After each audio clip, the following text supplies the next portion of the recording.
ఓం నమో వెంకటేశ జయ చిన్నమస్త. హాయ్ అండి. I'm doctor Bhargava Devana Vamapata astrologer. So ఈరోజు నేను ఒక హోమం చేస్తున్నానండి. ఇది మా గురువు గారు నాకు ఉపదేశించిన హోమం. కోటి జపం చెప్పారు. మా గురువు గారి గురించి చెప్పాలంటే మత్స్యేంద్రనాథుని యొక్క వంశం నుంచి, అంటే ఆయన గురు పరంపరలో ఉన్న గురువు గారు అన్నమాట. సో ఈ దేవత మీరు ఇక్కడ చూస్తున్నారు. ఈ దేవత కురుకుల్లా దేవత అంటారు. ఇక్కడ చూస్తున్నాను, నాకు ఎడమ వైపు ఉన్న దేవత వజ్రయోగిని అన్నమాట. ఈ ఇద్దరు దేవతలు కూడాను మనకు నేపాలీ సాంప్రదాయంలో మనకు ఎక్కువగా కనిపిస్తారు.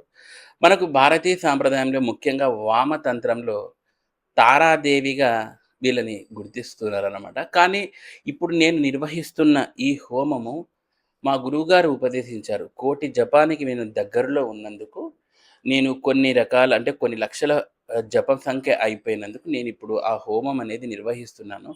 ఇంకా అంటే అతి చేరువలో ఉన్నానన్నమాట. సో, మా గురువుగారి ఆజ్ఞ మేరకు ఈ హోమం అనేది నిర్వర్తిస్తున్నాను. మరి ఈ కురుకుల్లాదేవి తర్వాత వజ్రయోగిని, కురుకుల్లాదేవి, వజ్రయోగిని ఎవరు ఈ దేవతలు? ఈ దేవతలు మరి దశమహావిద్యలలో ఉన్న దేవతలేనా? లేకపోతే వేరే ఎవరన్నానా అని మనం ఒకసారి పరిశీలన చేస్తే, ఈ దేవతలు మనకు నేపాలీ సాంప్రదాయంలో కనిపిస్తారని ఇందాక మాట్లాడుకున్నాము. తారాదేవి యొక్క స్వరూపంగా మనం కొలుస్తామన్నమాట. మరి ఈ కురుకుల్లాదేవి, ఈమెను పూజ కానీ మనము హోమ విధానాల ద్వారా మనకు ఎటువంటి కోరికలు నెరవేరుతాయి అంటే, ఈ దేవతలు తీర్చలేదంటూ ఏదీ లేదండి. ప్రతి ఒక్క మనకు కామ్నక సాధనకు ఈ దేవతలు ఎంతో ఉపయోగపడతారు. అంతేకాక ఈ దేవతారాధన చేయడం వలన మనకు చాలా ఆకర్షణ శక్తి, మంచి పేరు, తర్వాత గురుగ్రహం యొక్క అనుకూలత, ఇవన్నీ కూడా మనకు సిద్ధిస్తాయి. అంతేకాకుండా మనం కోరుకున్న కోరికలు కూడా అన్నీ నెరవేరుతాయన్నమాట. అది కురుకుల్లా దేవత.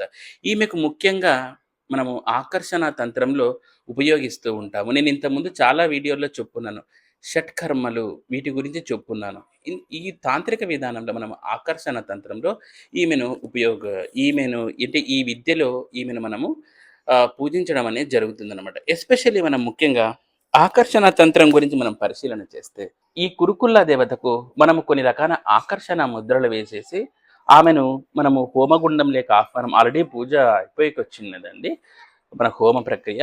సో ఈమెను ఆ ఆకర్షణ తంత్రం ద్వారా, ఆ ఆకర్షణ ముద్రల ద్వారా ఈమెను మనము వశం చేసుకునే అవకాశాలు, అంటే ఆమె యొక్క సిద్ధి పొందే అవకాశాలు మనకు ఎక్కువగా ఉంటాయన్నమాట. మనము కురుకుల్లాదేవి విధానంలో మనము ఈ విధమైన ముద్రను ఉపయోగించడం అనేది జరుగుతుంది. తర్వాత ఇక నెక్స్ట్ మనము వజ్రయోగిని ఈ దేవత గురించి మాట్లాడుకుందాం.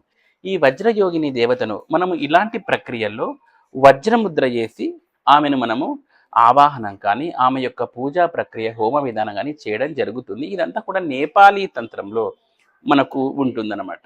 సో మరి ఈ ఇద్దరు దేవతల గురించి చెప్పాను. మరి వజ్రయోగిని ద్వారా ఏమవుతుందంటే, మనకు ఎటువంటి జాతకంలో దోషాలు ఉన్నప్పటికీ కానీ ఈ వజ్రయోగిని మనం ప్రార్థన, పూజ, హోమ, జప విధానాల ద్వారా చాలా ఎక్సలెంట్ రిజల్ట్ అనేది మనం పొందుతాం. మనము ఈ యాగదేవతలకు ముఖ్యంగా మనం ఉపయోగించాల్సినది ఎర్రటి కలర్ అన్నమాట. సో అందుకే చూడండి, అమ్మవారికి నేను ఇప్పుడు సమర్పణకు కూడాను మనం ఎర్రటి జాకెట్, తర్వాత ఎరుపు రంగు పూలు, అమ్మవారికి ముఖ్యంగా మనము ఎర్రటి కమలాలు యూస్ చేయడం జరుగుతుంది. కానీ మా కమలాల యొక్క ఇవి లేకపోవడం వలన నేను మల్లెలు యూస్ చేస్తున్నాను. తర్వాత టెంకాయ, ఇవన్నీ కూడాను కొన్ని రకాల వస్తువులండి. ఇందులో కొన్ని రకాల ఐటమ్స్ నేను నేపాల్ నుంచి తెప్పించడం జరిగింది. తర్వాత కొన్ని రకాల పత్రాలు ఉంటాయండి, అవన్నీ కూడా నేను తెప్పించడం జరిగింది. సో అమ్మవారికి ఇవన్నీ మనము సమర్పణ చేయడం ద్వారా, నాకు ఎస్పెషల్లీ మా గురువుగారు నిర్దేశించిన ఈ హోమ విధిలో భాగంగా ఇవన్నీ చేస్తున్నాను. సో మీరు కూడా అమ్మవారి కృపకు పాత్రలు అవ్వాలని నేను మనస్ఫూర్తిగా కోరుకుంటున్నాను. వస్త్రాలు, తర్వాత అమ్మవారికి సంబంధించిన నారికేలము, ఇవన్నీ కూడా నేను సమర్పణ చేయడం జరిగింది.